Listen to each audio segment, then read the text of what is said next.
Hello my dear students, Gayatri Vidya Mandir उच्च माध्यमिक विद्यालय सांचौर जिला जालौर के हमारे इस YouTube चैनल पर आप सभी का एक बार फिर से स्वागत है। प्रिय विद्यार्थियों, मैं अनिल कुमार सोनी, कक्षा 8 विषय गणित, अध्याय 8 राशियों की तुलना, इसका बेसिक्स नॉलेज या सामान्य ज्ञान या सामान्य जानकारी मैं आज आपको इस वीडियो में बताने जा रहा हूं। बच्चों, इस अध्याय के बारे में सामान्य जानकारी प्राप्त करने से पहले मैं आपको एक बार फिर से दोहराना चाहूंगा कि यदि आपने अभी तक हमारे इस YouTube चैनल को सब्सक्राइब नहीं किया है तो सब्सक्राइब जरूर कीजिए, जिससे कि आपको आगे आने वाले नए नए वीडियोस के नोटिफिकेशन समय समय पर प्राप्त हो सके और आप अपनी पढ़ाई निर्बाध रूप से, सुचारू रूप से जारी रख सके। तो बच्चों देखिए, अब हम आज कक्षा 8 के अध्याय 8 राशि की तुलना के बेसिक्स यानी सामान्य जानकारी, सामान्य ज्ञान हम आज सीखने जा रहे हैं। बच्चों देखो, इस अध्याय में क्या क्या है। क्योंकि आपने पिछली कक्षाओं में क्रय मूल्य, विक्रय मूल्य और अंकित मूल्य के बारे में ज्ञान प्राप्त कर लिया था, फिर भी मैं इस अध्याय को अच्छी तरह आपको समझाने के लिए पीछे की तरफ, पिछली कक्षा की तरफ थोड़ा लौटना चाहूंगा। मैं जो आपने पिछली कक्षा में ज्ञान अर्जित किया था उसको वापस रिमेम्बर करा रहा हूं, वापस आपके नोट्स में ला रहा हूं। आपने पिछली कक्षा में क्रय मूल्य के बारे में पढ़ा। क्रय मूल्य किसे कहते हैं आप सबको पता है। वस्तु के खरीदने के मूल्य को हम क्रय मूल्य कहते हैं, राइट। और विक्रय मूल्य किसे कहते हैं? वस्तु के बेचने के मूल्य को विक्रय मूल्य कहते हैं। अर्थात वस्तु को जब हम खरीदते हैं तो जो रुपए हम खर्च करते हैं उसे क्रय मूल्य कहते हैं, और वस्तु को जब हम बेचते हैं तो जो रुपए हमको प्राप्त होते हैं वो वस्तु का विक्रय मूल्य कहलाता है। सामर्थ्य आपका समझ में आ गया कि हम किसी वस्तु को खरीदते हैं तो पैसा खर्च करना पड़ता है, और वो पैसा, वो रुपया वस्तु का क्रय मूल्य कहलाता है। मान लो कि आपने एक मोबाइल 7,000 रुपए में खरीदा, तो ये 7,000 रुपए क्या कहलाएगा? आपके लिए उस वस्तु का क्रय मूल्य कहलाएगा, राइट। अब मान लो विक्रय मूल्य के बारे में समझेंगे कि मान लो आपने एक मोबाइल राम को 7,000 रुपए में बेचा। अर्थात आपने मोबाइल को बेचा तो आपको इसके अगेंस्ट आपको रुपया प्राप्त हुआ 7,000। तो आपने मोबाइल 7,000 रुपए में राम को बेचा तो 7,000 रुपए आपका तो विक्रय मूल्य होगा, क्योंकि आपने बेचा मोबाइल तो आपका विक्रय मूल्य हो गया। और आपसे कौन खरीदा? आपसे राम ने खरीदा। कितने रुपए में? 7,000 में। तो बेचने वाले कौन? आप हो। खरीदने वाला कौन? राम है। रुपया 7,000 ही है। आपने 7,000 रुपए में बेचा तो 7,000 रुपया आपके लिए कहलाएगा क्रय मूल्य, और 7,000 रुपया राम के लिए कहलाएगा विक्रय मूल्य, राइट। अब देखो, इसके बाद में आता है अंकित मूल्य।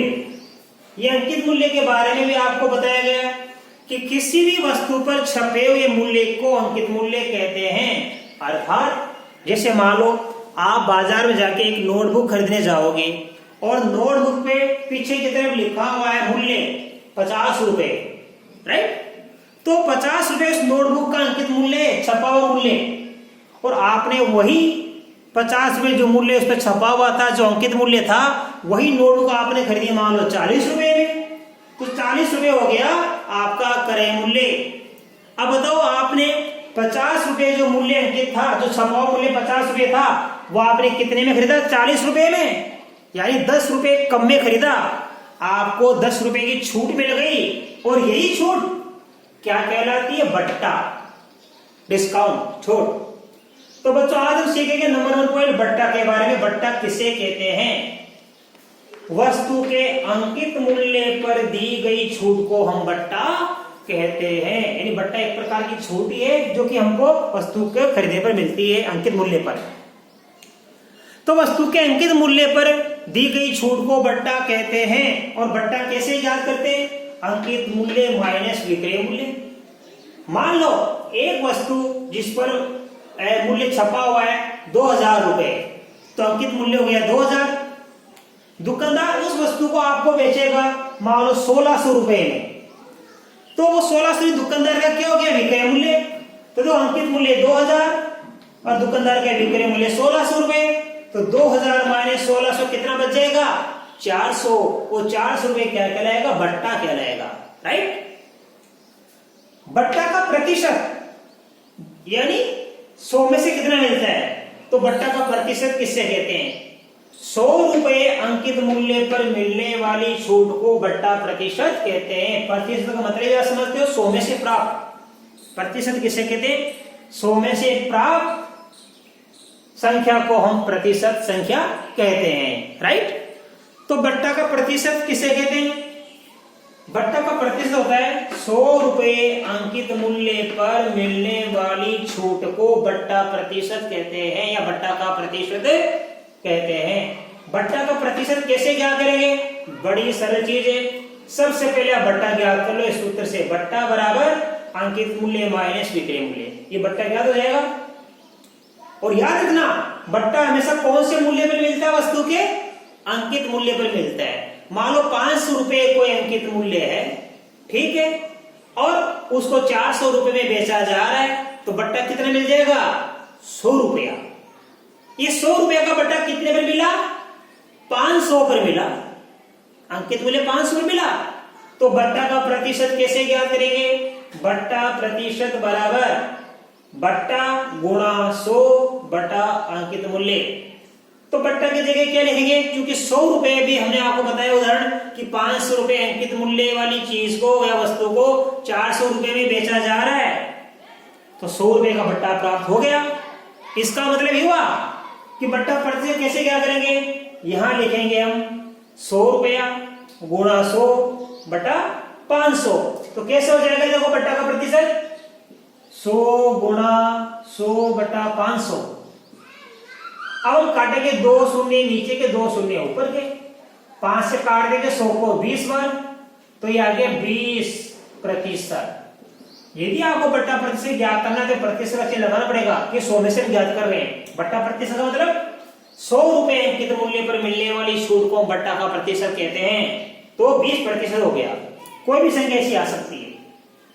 तो अब हमने सीख लिया, बट्टा का प्रतिशत भी सीख लिया और बट्टा ज्ञात करना भी सीख लिया।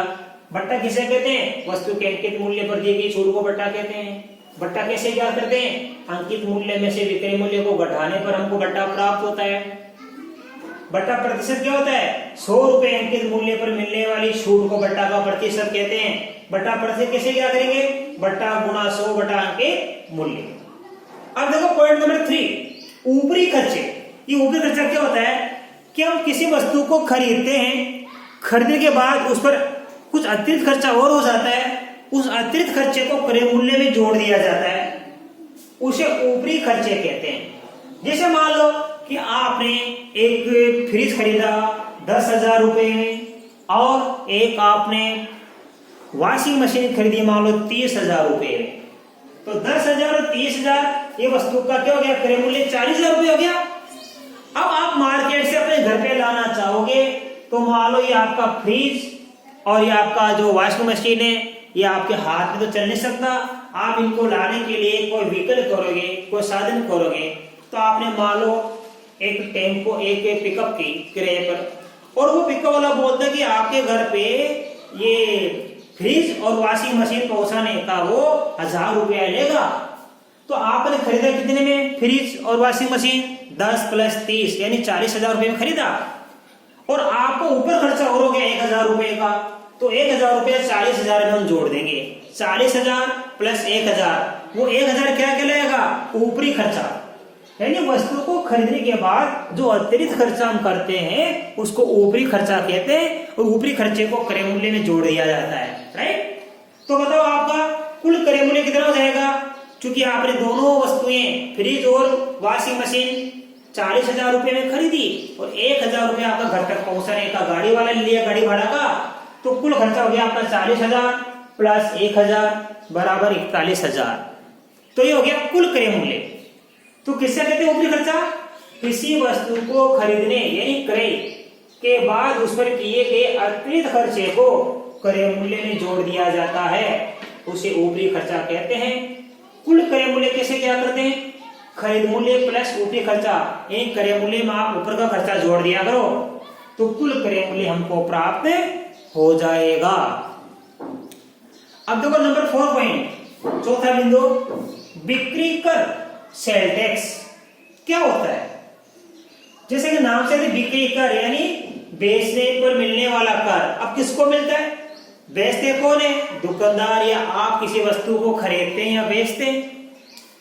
और कर कौन लगाती है? सरकार। टैक्स कौन लगाती है? सरकार। तो देखो ध्यान से, बिक्री कर किससे कहते हैं?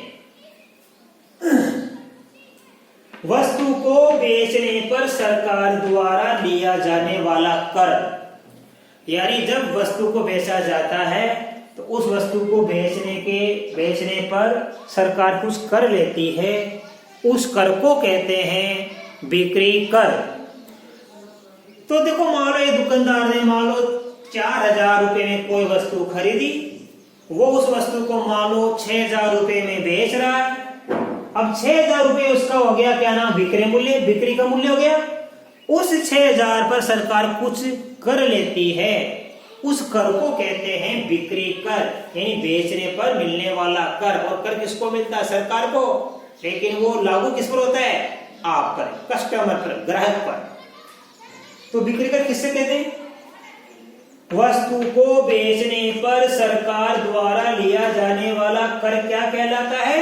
बिक्री कर कहलाता है। और इस बिक्री कर को यानी इसे बिल की राशि में जोड़ दिया जाता है। मान लो 5,000 रुपए में दुकानदार कोई वस्तु बेचेगा और सरकार उस पर कर ले रही 120 रुपया, तो वो 120 में दुकानदार पर लागू नहीं होगा, आप पर लागू होगा। फिर दुकानदार 500 में बेच रहा है, वो तो 500 बेच देता, फिर सरकार उस पर कर ले रही 120 रुपया, तो 500 120 जोड़ देंगे, 500 प्लस 120 मिलकर हो जाएंगे 620। तो आपको उस वस्तु का कितना मूल्य चुकाना पड़ेगा? 620। अर्थात बिक्री कर को क्या किया जाता है? बिल की राशि में जोड़ दिया जाता है। जीएसटी, देखो बच्चों जीएसटी ये क्या होता है? जी यानी गुड्स, गुड्स सेल टैक्स यानी बिक्री की वस्तुओं का बिक्री कर, माल सेवा। तो देखो ये माल और सेवा कर का संक्षिप्त रूप है, यानी गुड्स टैक्स, माल, गुड्स यानी माल, तो ये माल यानी सामान, तो ये माल और सेवा कर का संक्षिप्त रूप है। यह कर माल की आपूर्ति या सेवा या दोनों पर लगाया जाता है। तो बताइए जीएसटी किस पर लागू होता है? जीएसटी माल की आपूर्ति पर भी लागू होता है, सेवा पर भी लागू होता है, या दोनों पर, यानी माल की आपूर्ति और सेवा दोनों पर लागू होता है। वृद्धि या ह्रास दर, ह्रास यानी कमी, वृद्धि दर या कमी दर, इसके लिए क्या होता है कि मान लो किसी वस्तु का प्रारंभिक मूल्य 10,000 है रुपये, ठीक है, या एक स्कूटर का मूल्य मान लो 20,000 रुपये है, और 2 साल बाद में मान लो उसी स्कूटर का मूल्य हो गया मान लो 22,000 रुपये। तो प्रारंभ में कितना था? 20,000 रुपये, 2 साल बाद में बढ़कर कितना गया? 22,000 रुपये। ये 2,000 रुपये बढ़ गया, ये क्या कहलाती है? वृद्धि। तो वृद्धि होने पर वृद्धि दर याद करते हैं, और वस्तु के मूल्य में कमी होने पर हम कमी दर यानी ह्रास दर याद करते हैं। ह्रास कमी, किसी वस्तु के मूल्य में कमी या वृद्धि होती रहती है कि मान लो आज से 2 महीने पहले गोल्ड या सोने का मूल्य था 45,000 रुपए प्रति 10 ग्राम और आज सोने का मूल्य है मान लो 60,000 रुपए प्रति 10 ग्राम। तो सोने का भाव कितना बढ़ गया? आज 15,000 बढ़ गया प्रति 10 ग्राम पर। तो ये 15,000 क्या हो गई? वृद्धि। अब वृद्धि दर ज्ञात कैसे करेंगे? वृद्धि दर ज्ञात करनी है तो वृद्धि बटा प्रारंभिक मूल्य इंटू 100 और कमी यानी ह्रास दर क्या करनी है तो कमी बटा प्रारंभिक दर। देखो ये आपका 100 तो ऊपर आएगा, ये प्रारंभिक मूल्य नीचे आएगा। यहाँ पे क्या आएगा? यदि आपको वृद्धि दर क्या करनी है तो वृद्धि इंटू 100 लिख देना और कमी दर क्या करनी है तो कमी इंटू 100 लिख देना। तरीका एक ही है कि मान लो कि सोने का भाव मान लो 50,000 रुपए है आज और मान लो 2 वर्ष बाद में हो गया भाव इसका बढ़कर 60,000 रुपए प्रति 10 ग्राम का। तो प्रारंभिक मूल्य 50,000 है और 2 साल बढ़कर कितना हो गया? 60,000। तो 10,000 रुपए की वृद्धि हो गई। तो लिखेंगे यहाँ पे वृद्धि दर कैसे क्या करेंगे? 10,000 गुणा 100 बटा 50,000 और मान लो आज 50,000 है, 2 साल बाद में इसका मूल्य हो जाता है 40,000 रुपए। तो 10,000 रुपए घट गए। तो वही बात कमी दर कैसे क्या करेंगे? 10,000 कमी होगी तो 10,000 इंटू 100 बटा 50,000। तो वृद्धि या ह्रास दर इस प्रकार क्या करते हैं?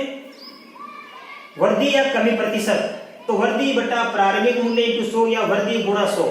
वृद्धि दर क्या करनी है तो वृद्धि इंटू 100 लिख दो और कमी दर कमी प्रतिशत क्या करना है तो कमी इंटू 100 लिख देना बटा प्रारंभिक मूल्य। एक होता सरल ब्याज यानी साधारण ब्याज, तो बड़ा सिंपल आपको कसा साथ में था। सरल ब्याज ज्ञात करने का सूत्र याद करना, मूलधन गुणा दर गुणा समय बटा 100। मूलधन क्या होता है?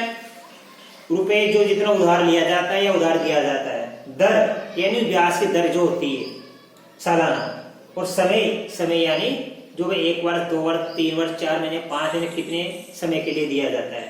तो मूलधन दर और समय तीनों को गुणा करके किसका भाग देंगे? 100 का। तो मैं क्या प्राप्त हो जाएगा? साधारण ब्याज। या इसको इंग्लिश में लिखते हैं पीटीआर बटा 100।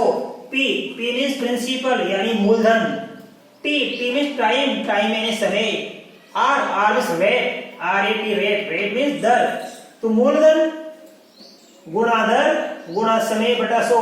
तो आप पीटीआर बटा 100 भी लिख सकते हो या मूलधन इंटू दर इंटू समय बटा 100 भी लिख सकते हो।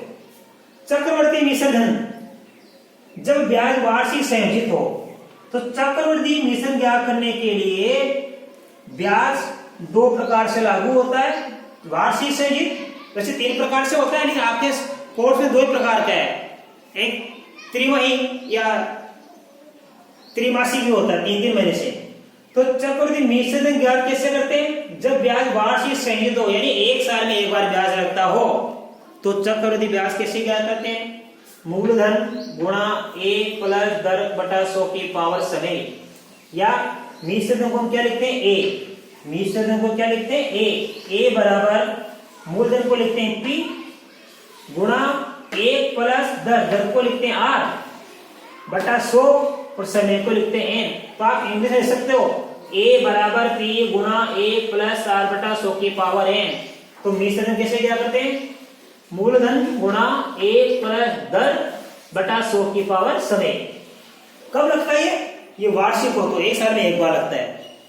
चक्रवर्ती मिश्रण जब ब्याज कैसा हो? अर्धवार्षिक यानी आधा वर्ष का मतलब 6 महीना, हर 6 महीने से ब्याज लगता है। अर्धवार्षिक का मतलब 1 साल में 2 बार ब्याज लगता है। 1 साल में 2 बार ब्याज लगता है। तो यदि वार्षिक संयोजित हो तो मिश्रण कैसे क्या करते हैं? ए बराबर पी गुणा 1 प्लस आर बटा 100 की पावर है। यदि मिश्रण याद करने के लिए ब्याज अर्धवार्षिक हो या 6 माही हो, अर्धवार्षिक हो आधा, तो देखो दर ये दर हमारी आर बटा 100 ये दर आधी हो जाएगी। देखो आर बटा 1 है और ये आर बटा 2 हो गया तो 100 का कितना बचेगा? 200। तो ये सूत्र याद करना, जब ब्याज अर्धवार्षिक या 6 माही संयोजित हो तो चक्रवर्ती मिश्रण याद करने का सूत्र बनता है ए बराबर पी गुणा, ये पी गुणा वैसा का वैसा आ गया, ये 1 प्लस भी आ गया, बस यहाँ तो आर बटा 100 था और यहाँ आर बटा 200 हो गया। अर्धवार्षिक में आर बटा 200 हो जाता है और ये एन का डबल होता है 2n। ऐसे में समय क्या हो गया यहाँ पे? डबल। समय क्या हो जाएगा? डबल। और दर यहाँ पे कितनी हो जाएगी, आधी। तो दर आधी हो जाती है और समय क्या हो जाता है, दुगुना, यदि अर्धवार्षिक या छमाही संयोजित हो। अब चक्रवृद्धि ब्याज क्या करना हो, तो ब्याज क्या करने के लिए ये जो मिश्र धन है इसमें से मूलधन घटा देंगे। आगे क्या कर देंगे, मूलधन, ये लो पी, ये पी। तो यहां से लेके ये क्या मिश्र धन, मिश्र धन में से मूलधन घटाने पर क्या बच जाता है, ये हमारे पास से चक्रवृद्धि ब्याज बच जाता है। ठीक है, तो चक्रवृद्धि मिश्र धन का मैंने आपको सूत्र दिखा दिया, ये चक्रवृद्धि मिश्र धन का सूत्र है। अब आ जाए चक्रवृद्धि ब्याज क्या करो, तो ये जो उत्तर हमको प्राप्त होगा इसमें से आप क्या कम कर देंगे, मूलधन को घटा देना, तो चक्रवृद्धि ब्याज हमको ज्ञात हो जाएगा। इस प्रकार बच्चों मैंने आपको इस अध्याय 8 राशि तुलना का बेसिक बड़ी अच्छी तरह समझाया है। आशा करता हूँ आपने अच्छी तरह समझा होगा। बाकी कल मैं आपको इसके आगे के सवाल हल कराऊंगा। तब तक के लिए धन्यवाद।